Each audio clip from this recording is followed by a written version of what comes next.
Blessed love and peace. Will the real ragamuffin please stand up?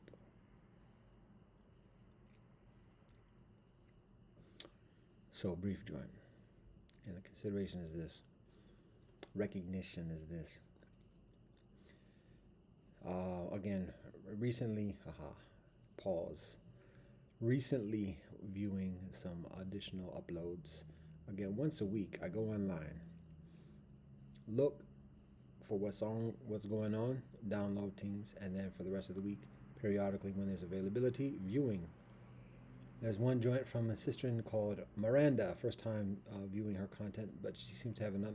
I remember again just seeing the channel, briefly viewing like the uploads, downloading one upload based upon the title and the search result. So I haven't seen a lot about the channel, how long it's been going on, what she's doing. She mentioned doing some stand-up comedy. She is hilarious, actually, to be honest. She's and the video was basically just a rant. So I don't know what else she talks about. She's mixed. She talks about the whole notion of being forced to choose. And again, in this particular recent experience of the black versus, I'm not even gonna say black versus, because this is all divide and conquer bullshit. It's like, yo, come on, y'all, lift up the heads and get beyond this. But still have to deal with it because that's what's being put in front of us. So she was doing a rant in response to the situation as well. And again, I'm not on social media too tough. Don't have Facebook. So whatever. But she mentions like some of her rants. Now again, to be honest, some of it I don't actually not on too tough on board with, but a lot of it is just like right on. It's hilarious. It's interesting because she has somewhat of an eccentric personality, and so again, first time viewing her content, it's like okay, listening, and then as listening, like wait, hold up, she's got intelligence, she's got knowledge, and she's got humor. Like what up? What's going on? Peace and blessings. So, one of the things that's there's like don't jump on board in terms of too tough is just like the whole science thing, genetics, DNA testing, not on that. Why? Because look at the track record of science, and it's not hate towards science. We're using technology right now. Again, just like with race, and additionally, it's not hate. It's just acknowledging what's going on. And so when we look at science, we look at the history, we look at the track record, we look at the culture, we look at the ethics and lack thereof, and how much of the knowledge of DNA, much of the knowledge of around genetics, and additionally through the generations, through recent centuries, is gleaned through nasty atrocities of like nasty things being done to human beings in and of itself, let alone just the further science devastation of nature. So, and I mean, one of it is just like if you look at that diagram of a ship, of a slave ship, and like the floor plan of like stacking up slaves. That's part of the science mindset. Now that's engineering, and that's like the mathematics of the slave trade and designing ship and economics. But it's still that same mentality of desensitizing, dehumanization, and just looking at something very callously and unempathetically, detachedness, for in the interest, in a selfish interest, whether it's money driven, whether it's like just power and ego and recognition or whatever. Because much of what seems to motivate science isn't necessarily about money; it's about recognition of how smart people are and otherwise. But it's still selfish and otherwise. So, but that's part of the example of the science mindset. The the culture and the lack of ethics, the lack of accountability. I mean, just looking into all weaponries, chemical warfare, genetic engineering, and additionally, that's the science mindset. So it's very much enveloped in in part of the dehumanization of African slaves, and so it's just very imprudent. I'll try to phrase this in a positive way, so in an affirmational way. It's prudent to minimize how much one relies upon knowledge from science, and science has tremendous knowledge about the world. Not everything, not even half of everything. but does have a lot. And when we use technology, we are acquiescing to science and the cultures of science, and it's beneficial for us to be mindful of this. So me recording this is part of that. As a matter of fact, I better check the gigs on this. How much store we got here? How much store we got? Oh, I got 13. Oh yeah, we deleted some things. All right. Oh, there's that. So I segue back into pragmatism of earthly. Now back into the realness. Science provides a lot of benefit, but at the same time, science kicks up a lot of dust, causes a lot of bloodshed, raping, pillaging, and finds the further effective ways of raping and pillaging, even on one's own. Agent Orange and further, Tuskegee experiments, syphilis testing, sterilization of Native women. I go to this on recent occasions. It's there. That's why. We can look again. I talked recently about the experiments during the Holocaust on kinfolk in the concentration camps, and additionally, and how those findings are utilized in the latter practices of modern day psychology and otherwise. Can we be specific about that? Be honest. How about that? And then we'll talk. So, anyway, so point being that at this moment, when DNA becomes this next level type of civilizational construct and methodology for apartheid and warfare, the engineering of diseases and otherwise, witness COVID further, witness AIDS further, it's prudent to abstain from relying upon such an industry, such a collective, such a culture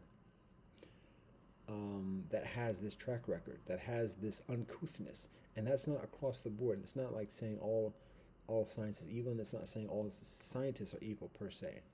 It's a matter of the culture, and all those who delve into it as in terms of a vocation are acquiescing to that culture. Same thing with Western medicine, and that's not shade. And love and peace to all doctors, love and peace to all scientists. We're talking about facts. So, anyways, point being, don't rely upon DNA too tough, because the ones who are the inheritors of the knowledge of DNA, genetics, and additionally have received that knowledge at the very least from the forebears of those within that science culture, which has done nasty atrocities and has not accounted for it, has not been held accountable for it in the least. It's part of the karma that the world is dealing with at this moment. It's going to happen. That's part of it. So again, like when we talk about even in the atrocities of the Middle Passage and how nasty that is and how sacred that is, not trusting the ones who are the inheritors of the perpetuators of that. It's just imprudent. It's prudent not to put so much emphasis and reliance upon that knowledge. One, the accuracy, but even further than the accuracy, the intentionality. Because that's not the end of it. Because when kinfolk get that sense of self and knowledge of self or perceived knowledge of self, then there's a significant reliance upon the other things that science is doing. And when science is found explicitly doing something that's nasty, then science says, well, but remember, we helped you out here, so one hand washes the other. Yeah, no. As the planes fly overhead, remember us, yes. And you think that's conjecture? Haha. Anyways, ragamuffin. Which is better, ragamuffin or pickney? Which is worse? Which is preferable? Which is true? Anyways, so that's what Miranda talks about, doing the DNA test, and that, I mean, to each his own. Not hating. Each one finds their own way. That's not hating on that. Is that true? Not hating. Just communicating why we, on our side, keep a distance from that. So, anyways, that's it. That's just what I'm talking about in terms of distance. Other than that, like, a lot of what she says is like spot on. Is hilarious. It's cathartic actually for mixed people particularly. And it's well said because it's not coming from hate. Again, it's like Sister Miranda was talking about, like being flabbergasted, like how why is it so difficult for people to understand and recognize like what's going on, and how much people like double down, triple down, quadruple down on lies. Not only just lies, but lies that are told by oppressors. And like on one hand, yelling at oppressors and all this, but at the same time doubling down on the lines that lies that have come down from the oppressors. It's like, what do you? What? Come on, y'all. Now, what the actuality is that oppressors are still providing provisions, and people are still accepting and have their hands on those provisions. And so, in having the hands towards the provisions, all of us are in that game one way or the other. And in having those, being attached to those provisions, and additionally, it's a feigned yelling at oppressors, and then it's opportunism in terms of finding targets to throw under the bus and take what they've had in terms or perceived to have in terms of provisions. So that's part of the practicalities of the shade and the gatekeeping and otherwise. So it's a divide. It's acquiescing to divide and conquer mentality. The actuality, the truth is that people ain't black or white or otherwise. People are African. People are European, and it's not a matter of a racial identity or an ethnic identity. It is a matter of ancestry. Plain and simple. Focus on that. Learn yourself. Learn your ancestors. Respect and honor your ancestors. Learn the languages of your ancestors, even the customs and rituals and songs and stories and ethics of your ancestors. And worry less about anyone who else is other than that. Learn how to hold your own and build and do contracts and treaties and negotiations with others. Be at the world table and off the plantation. But that's responsibility and that's ethics, and it ain't easy and it don't stop. And thus, kinfolk kind of recline, acquiesce, resign back into the plantation. Can't hate on that. It's the nature of life from thousands of years old, from even before the children of Israel leaving Mitzrayim.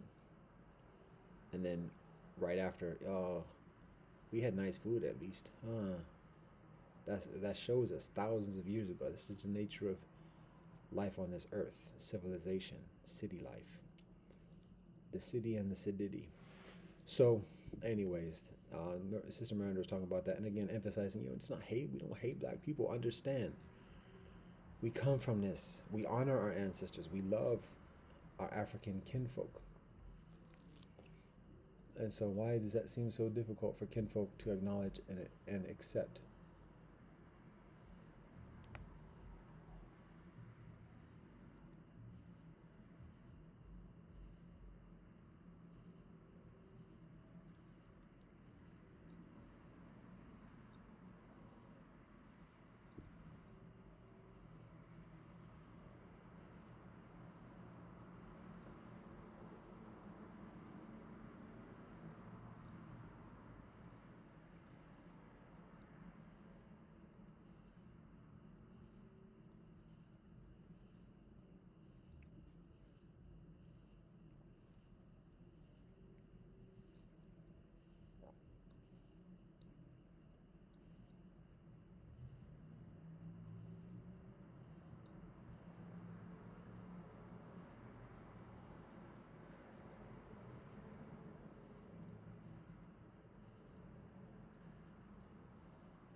So, again, it's plain and simple, and that's why kinfolk are out of pocket when doing up these false binaries and otherwise, because they come in from an experience of lack of self knowledge.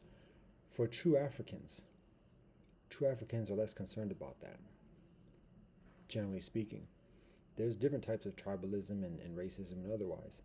But in terms of these false binaries, and additionally, it's slave mentality. It's somebody else's trope, it's somebody else's definitions, and somebody else's lines and lies.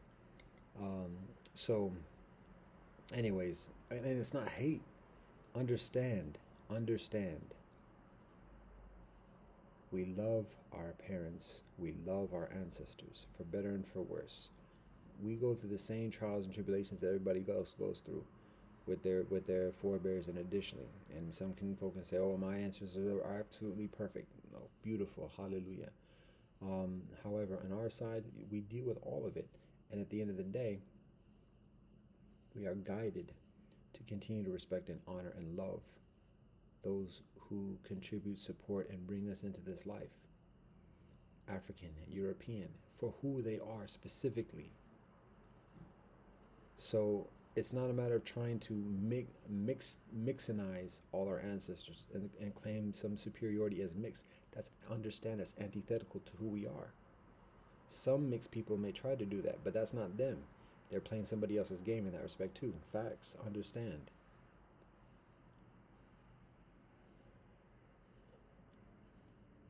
From our walk, omnicultural unabrazo culture, we respect ourselves and we love ourselves as being mixed. And in doing that, we honor and respect and love our parents, whatever our mixes of parents are. First generation mixed heritage, multi-generation mixed heritage, and otherwise. There's a recognition somewhere down the line, somewhere up the line. We come from monoculturalism. We come from monoethnicity. We come from a very specific phenotype that continues to exist today, and so thus, it's not even thought. It's just natural. We respect and we love that. We're associated with that. Don't hate that. That's hating ourselves. We love that, and we love ourselves. Understand. And it just so happens that that applies in a lot of different directions for many of us, a lot of very distant directions. It's the nature of who we are, and that may be unfathomable for many people. Yeah, we understand. It's huge. It's not easy, but that's who we are naturally, spiritually, existentially, transcendently, and further, by the grace of the Most High Elohim, who guides us all within the oneness. That makes it easier. Those who share that recognition, those who share that acknowledgement, those who share those thanks and praise, makes it easier. Because then it makes it look much smaller, the differences respect and acknowledge the differences, appreciate the differences, but at the same time recognize all of the beauty within the oneness. So that's where we find our solution answer and our discipline. Now, one other thing, now that's just a response, somewhat lightweight, about what was viewed recently. Other kinfolk, as I mentioned before, some of the things I watch, the brethren, the mixed race Sikhi kinfolk, watch the conversation between the comedian Michael Yo and some of the brethren on his podcast. Michael Yo has interesting diplomacy. Sometimes, to be honest, it crosses the line in terms of respect and disrespect, because we know the fine line that he's toting in terms of the racial diplomacy, and it's not easy doing it off the cuff and making a living off of it. So respect to him for doing that, because again, we recognize very few people today, at this moment, in this life, in this generation, are making a full-time living off the direct pretense or precept or premise of being mixed. So for him to be a mixed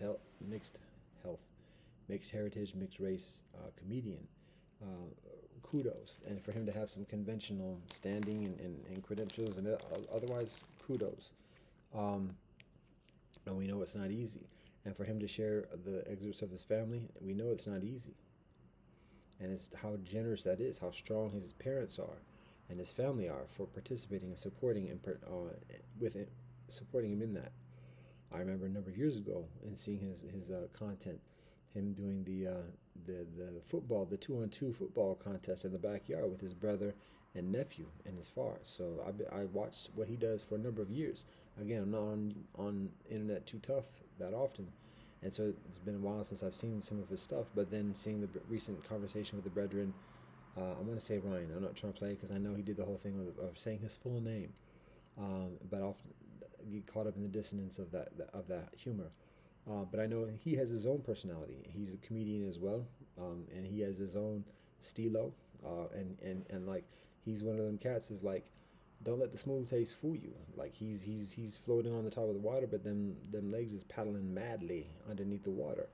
So he has the like the silky smooth veneer, but he's got mathematics um, being applied rather substantially. So we observe this as well.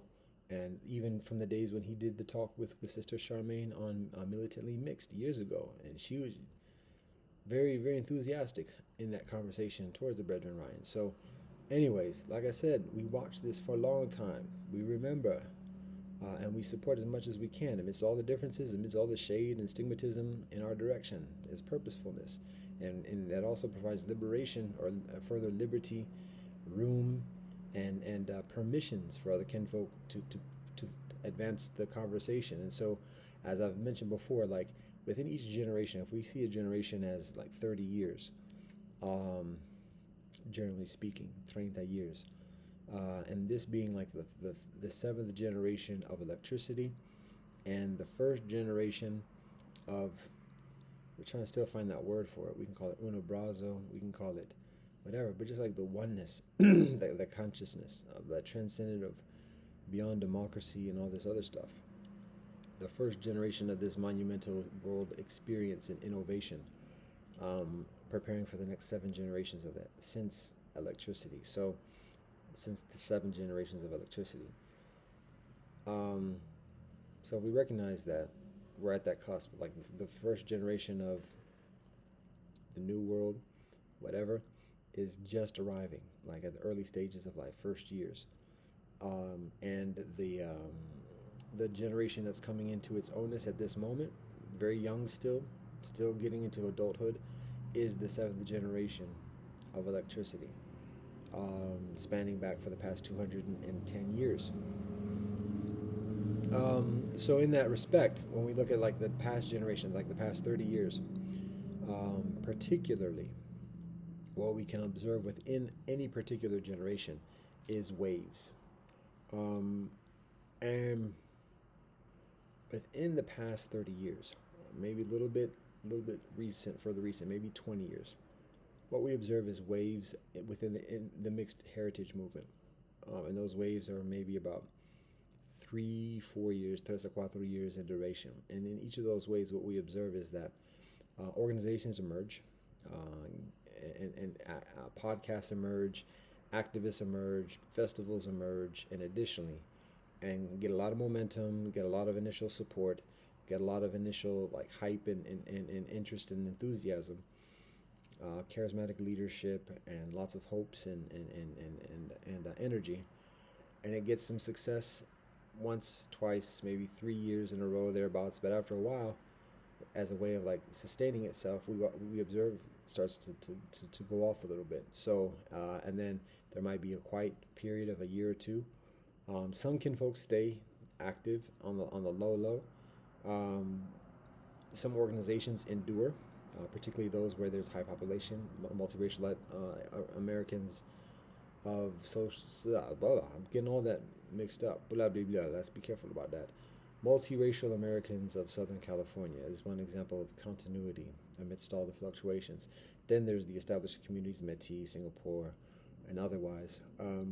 But generally 3 or 4 years to a wave, and then about a year or so after that, and then another 3 or 4 years of another wave. And oftentimes, what we observe in the mixed heritage experience is each wave doing a lot of reinventing the wheel, of doing the same conversations, making the same discoveries, not seeing a lot of what was done before, not referencing a lot of what's been done before. Some do, and we observe that they're increasing, like what we observe in this recent wave, within the past, maybe since the past 3 years or so.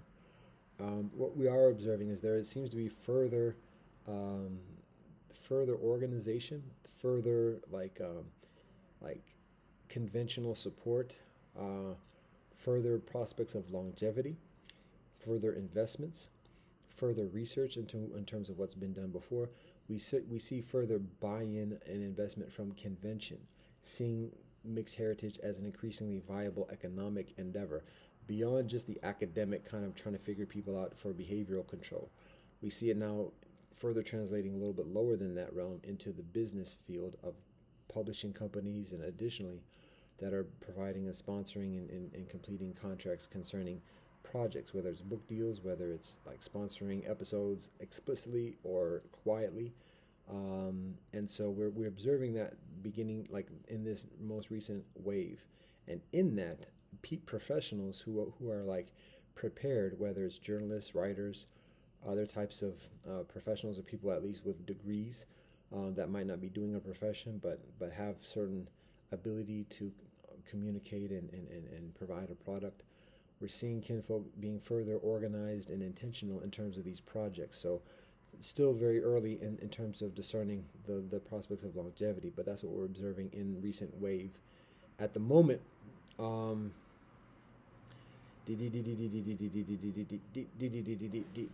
so there's appreciation for that, but at the same time, it's guarded because even still, we're also observing a lot of, again, the same kind of limited scope of conversation. Like I've described before, like the limited, the ceiling about what can be discussed and what can't be discussed. And it's still a lot of that individualism trope of just like talking about one's personal experience and my, me, I, rather than us, we, and all our relations. So we provide further encouragement for that type of mindfulness, and then all that type of conversation and sharing and storytelling. And then also the storytelling, not just being of this generation, not our own personal stories. That's fine, that's beautiful. But let's get beyond the therapy session and that kind of the therapy moon as opposed to honeymoon, and talk about the old stories, talk about our ancient stories, our ancestors, the deep dives into culture. Let's talk about those old stories and not the celebrities, not like the well-known people, the substantial people that civilization depends upon today, that civilization is teaching in academia and otherwise today. Let's talk about them kinfolk from our heritage as a mixed heritage collective of this world. So that's what we encourage in terms of part of the solution, and pushing the envelope further. What even does that mean, pushing the envelope? But you know what I'm saying. Presumably, if you're hearing English.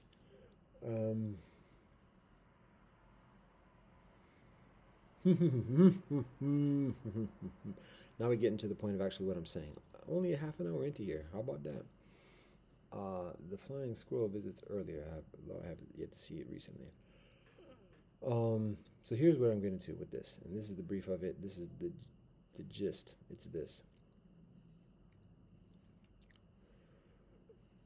What we observe is that there is an extreme, severe suppression towards mixed heritage identity across the board. It's not just a white imperialism thing. It's not just a white supremacy thing. Each culture, each ethnicity has an existential aversion to simply acknowledging and talking about mixed heritage. Now, many are courageous and venture beyond that and further, and that's recognized. But as a general experience, what we observe is just this extreme, severe aversion. It's not even hostility, because it's not even necessarily intentional. It's just a natural, primordial aversion. And it manifests itself in just a very strong and a very latent, subtle, but pervasive and heavy silence. I'm not talking about being mixed. Just get along. We are accepting you as one of us, for better and for worse, qualified and otherwise. Just appreciate that. Don't talk about it. Don't identify. Don't rock the boat. Just be happy, be appreciative. It's not explicitly said for the most part. It is lived. It is imposed. It is implied. And it is pervasive. And it's very difficult to work beyond that at this moment, because it applies to school, it applies to work, It applies to family. It applies to religion. For even somebody to talk about it, um, the person is perceived as blasphemous, of rebellious, of disrespectful, of crazy, of whatever else. And so what we observe how difficult it is just to talk about being mixed, just and getting beyond the whole identity trope and identity politics, but even just to proclaim one's mixed heritage. Um, and its serious implications, because it's not just a matter of what happens to that person as an individual. When an individual is in strong relationship and support with other people within an ethnic community, somebody identifying as mixed heritage, that has an implication upon all their relatives. Because now, when the word gets out, now all the other communities are having scrutiny about the relatives. Why are you letting your cousins say all this? Don't you know what they're doing to our community, this and the other? What do you think about that? Do you accept that?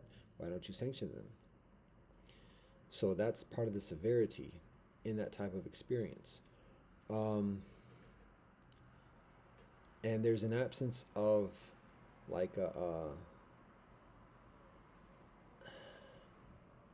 there's an absence of an official, I want to say savior, but like hero to step in and saying, this is not right. Everybody should da da da. The government is not doing that. Religion is not doing that. Businesses, corporations, the workplace isn't doing that. It has to come in. It is coming from within kinfolk's own selves, and just the pure basic logic and truth of not just mixed heritage, but of the world and where the world is and what the world is becoming and what the world is. So that's what we are observing at this moment. A severe, pervasive silence and imposition of quiet, the imposition of silencing on mixed people, just to be such. And the people who do have, I mean, it's easy to witness. Where are the civil rights, the mixed heritage civil rights organizations? Just recognize first basic mathematics and actuality of today. Again, the largest ethnic population on this earth is mixed heritage. The largest ethnic population within the United States is mixed heritage. Where are the mixed heritage civil rights organizations? Where are the mixed heritage professional organizations? Where are the mixed race religious communities and spiritual collectives and otherwise?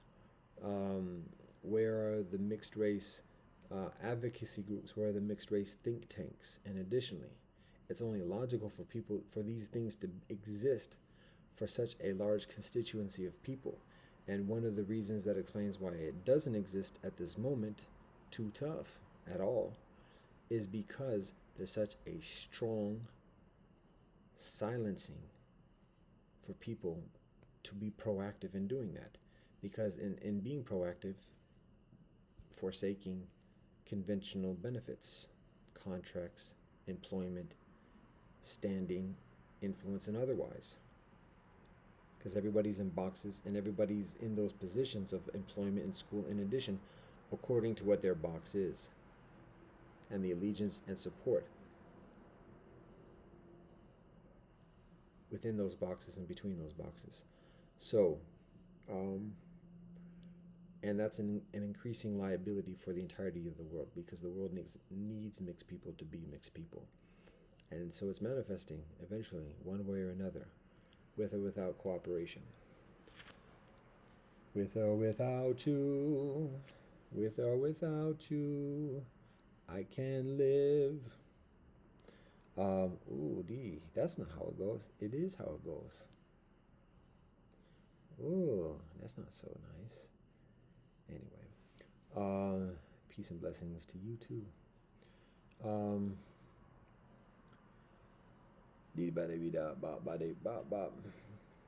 So that's silencing, and to recognize that for so many people to be mixed today and to be wrestling with this question, this experience, and trying to find solutions, and still having yet to find the forums, to find the people to have these conversations, to find the support as youth, as adults, is evidence of the severe silencing. And it's not just from white people, it's from black people too, as you can evidence within the whole mixed versus black situation, drama, bullshit. Love and peace to everybody.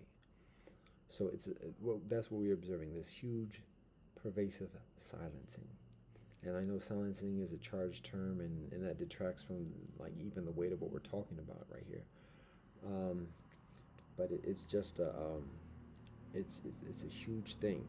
It's pervasive, and so again, what we observe is that the few people who do have the strength and the endurance to speak and have these conversations, by and large, are in the entertainment industry, whether it's comedians, artists, musicians, models, uh, increasingly journalists, academics.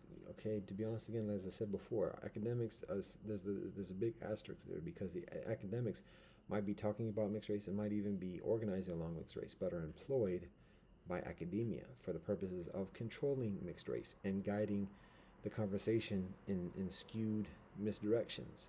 So that's that. I mean, we work as much as we can amidst those conditions, but at the same time recognizing that it ain't it. Just to be honest about that. Um, so um,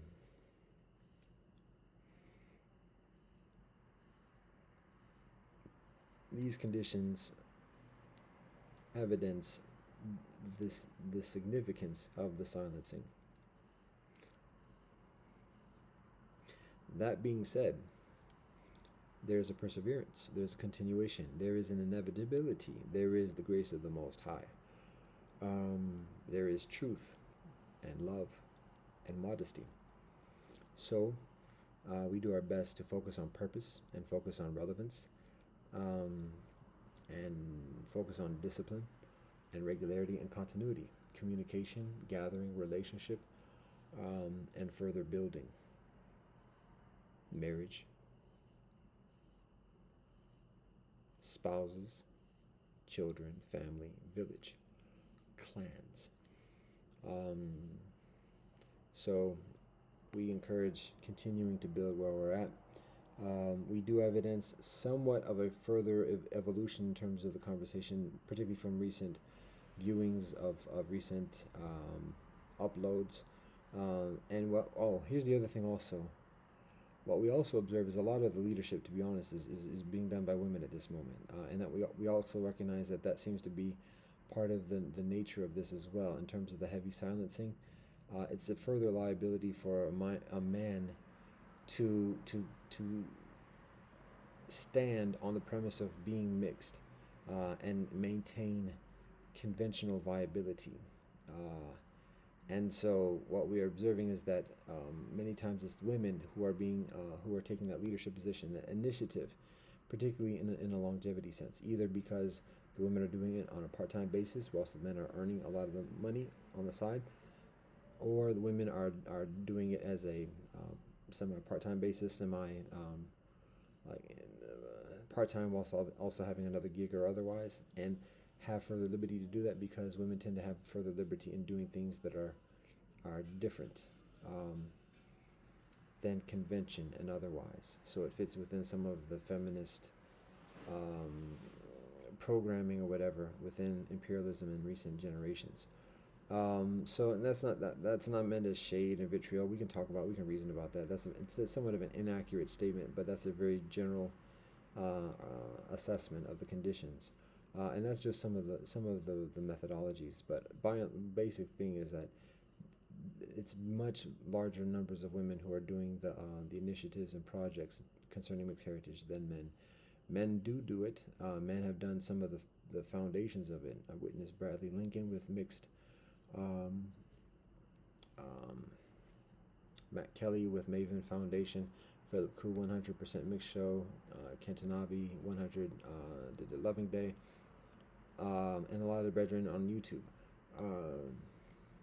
So there is that. But what we're observing in terms of many of the new wave within this recent generation is that it's a lot of the women that are doing the leadership. Even student organizations, we find a lot of the leadership is the sistren. So um, the reason why I articulate at this moment is to recognize this. As intelligent and learned as the sistren are, what we are observing is that even still, the sistren are still heavily reliant upon conventional authority for guidance in terms of what projects, what topics to address in the mixed heritage discourse.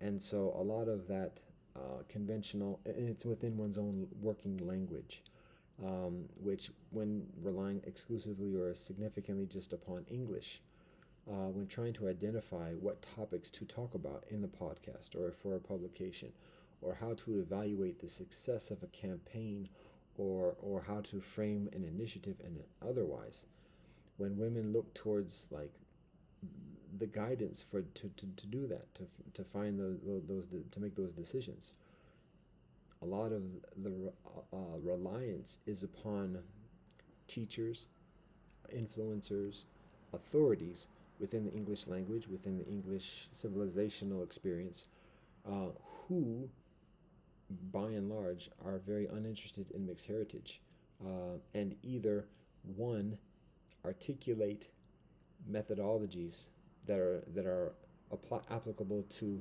maintaining status quo and conventional or imperialism, and are perceived as effective in doing that, because working imperialism is a different nature than working mixed heritage intrinsically. Um, but again, it's difficult to recognize that distinction. And so one looks at academia, one looks at the corporate world or whatever, and says, hey, they were doing it this way, we should do it this way too, because we're trying to do something similar. But it doesn't work that way. It doesn't work the same way. It's a different nature. And so when applying a lot of those conventional methodologies, it's often with a conventional um, philosophy. It's with a conventional ideology and precepts or principles. A lot of which is based upon selfishness and greed, and the purpose of those methodologies is just to accumulate money, and it has that mindset of materiality rather than necessarily relationship and reconciliation and community building. And so it may be effective in putting together a pirate ship and floating a pirate ship, but when applied to the endeavor of mixed race, it's not, it don't work the same way. And when people might be successful in like doing a business or whatever else, perhaps for the short term, because it's relying upon some of the initial investment and initial like hype, and like the promise of like an endeavor solution, and for particularly for people who it's new to, it's like, oh, okay, here's going, so it might be successful, and it might parlay that for a little bit further. But eventually, like, it has lack of substance, it has a lack of a redemptive purpose in nature, and so again, it starts to fizzle out because people are less motivated, and people find further lucrative opportunities for that purpose of just getting money or getting materiality. And so that's part of this. What we observe as the challenge right now is for the sistren particularly to find those examples and that guidance that genuinely um, loves and supports and is committed to the mixed heritage experience, heritage, ancestry, relationship, community. So that parlays, or that translates, that influences the conversations, what the topics are that people are addressing, rather than recycling things that have been talked about for many waves already, rather than just like saying the mixed version of what the trending topics are in academia or otherwise. Because again, a lot of the status quo, a lot of the hierarchy with imperialism is very much intentional in not doing anything, finding new intellectual dilettante conversations just to keep people busy. It's like intellectual 40s, where we have this new concept, this new thing, a new study, new research and everything else, but it's not going anywhere. And so when mixed people just emulate that and try to like, so how, let's apply this to mix. It's like it's not going to do it. And it might seem like people can like experiment in the mixed heritage experience when they're young. They're like, yo, but let's try to see what happens. But when we do this for a while, we recognize, yo, we only got so much time, and it's beneficial to invest this in the things that are most prudent, the things that are most productive, the things that are most honest. And additionally, because we can have a lot of solutions, we can have a lot of different options, but some of those options are much further prudent. And then when it's getting to be winter, and we have to make a decision of what's going to get us through the winter, like it's not time always for just experimenting and see how it goes. It's like, you know what, let's be mindful right here, and let's invest this in the quality, and let's not worry about making a flash, let's not worry about making a splash, let's worry about making this last. So um, that's some of what we share now. That might be like a lot of concepts, abstraction, what I'm articulating. I think it makes sense. I think it's kind of like, it's a lot of words. It's maybe a little bit. I'm not going to say it's convoluted. I think it's decent. I've been delving into sleep a little bit in articulating this because it's getting late, as you can already see. I'm already in ragamuffin mode, so um, being mindful of that. But I think that was comparatively like relevant throughout, basically, and beneficial. So, but the basic point of it is that recognizing, particularly for women, I think men, particularly men who are take initiative and additionally are very tend to be very have ability of being discriminating. Now that being said, many men are still also unduly influenced by conventional precepts and presumptions, and additionally, and so there's a lot of further conditioning that brethren need to be able to make prudent decisions, particularly at a young age, and not just like do what's popular, not just what gets attention, particularly from the beautiful shorties, and additionally, all respect due. Um, so there's further discipline and education that brethren need as well, but at the same time, particularly brethren who like take that initiative of being independent thinkers, and like not worrying about what convention is or whatever, not worrying about those credentials and those carrots and sticks. um, there tends to be the ability further of like recognizing like where the real is. Maybe not always having the easy time of finding that, but knowing what it is.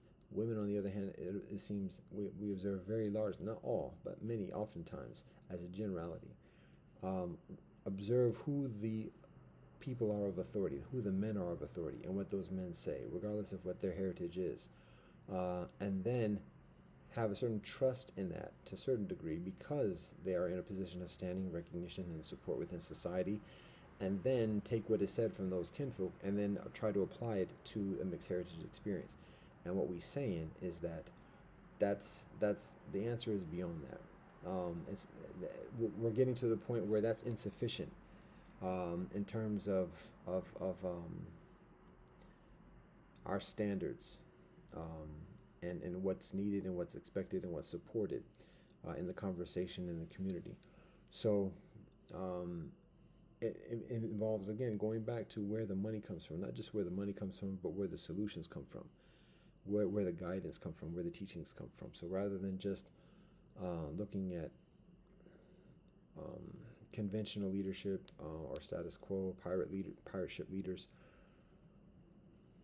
going back into experiences of mixed heritage and look at who the mixed heritage leaders are, not just what the leaders are, because a lot of leaders are tripping too, but what the culture is, what the principles are, what the lessons that are learned, what the stories are, and what the lessons that are learned from those stories, and then how that applies to today. And the basics of it translate into some things that are very simple: focusing on the home front, securing our home front, finding some type of daily discipline that strengthens us, body, mind, heart, and spirit, honoring and supporting our family relations, honoring and supporting our extending relations, honoring and supporting our relationship with nature.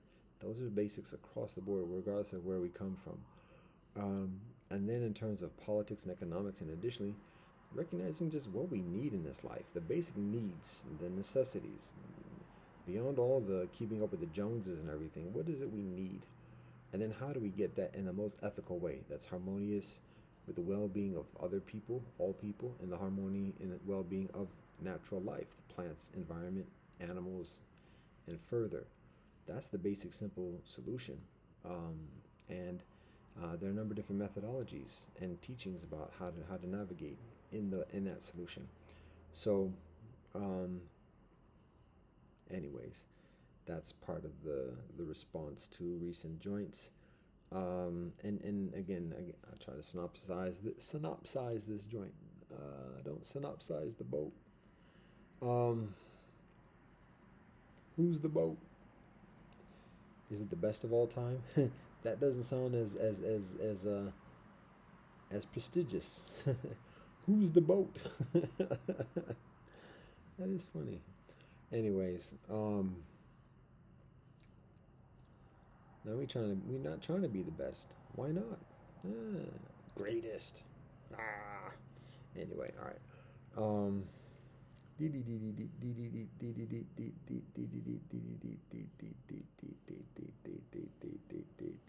Thought. So the basic point with this joint right here was that talking about recognizing a lot of the leadership in the mixed heritage community at the moment, the startups, even the established organizations, is led by women, and how in making the decisions of those organizations and initiatives, the women seem to be relying upon voices, authority outside of the mixed heritage community that either intentionally doesn't have the best interest and commitment to mixed heritage people, or intentionally or unintentionally doesn't have the best interest, meaning that some people give misinformation and intentional misguidance from positions of authority as a way of trying to undermine another community, another experience. Some people genuinely like live one's own life in a very like oppressive construct, and genuinely share what one does in that particular construct with some kind of presumption of it working outside of that construct when it don't. But at the same time, being less committed or actually caring about um, how the conditions outside of that immediate realm. So, all that being said, encouragement for Sistren to listen to mixed heritage voices, to listen to mixed heritage men. Oh, am I talking about myself? Always. Um, and to study and listen to our mixed heritage ancestors, and to guide our conversations and initiatives and organizations from these voices, from this wisdom, from this truth, from this interest and commitment to ourselves, with love for all and peace and cooperation with all. So, that being said, we're going to wrap it up here. And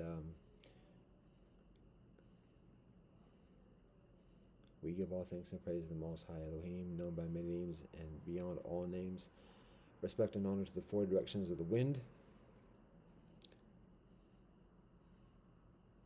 Father Sky, Grandmore Moon, Grandfather Soleil, and Amaka.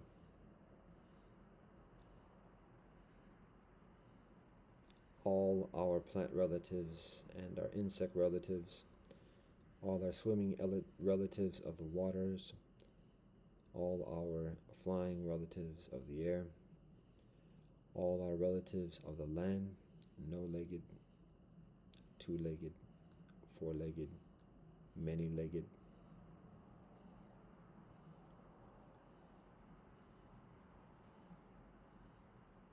respect and honor to all our ancestors, all our prophets, all our sages, past and present, known and unknown. Respect and honor to all our relatives whom we meet in this life and who now walk with our ancestors, who have returned home into the dreaming and walk in the oneness with the Most High Elohim. Give thanks and praise. Respect and honor to all our parents, all our forebears, all our elders. Respect and honor to all our relatives who walk these roads of creation with us today.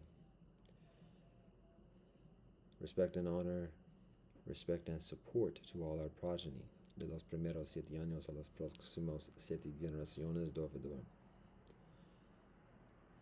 Respect and honor to His Majesty Haile Selassie I and Her Majesty Waizara-Manin, and the perfect balance of husband and wife.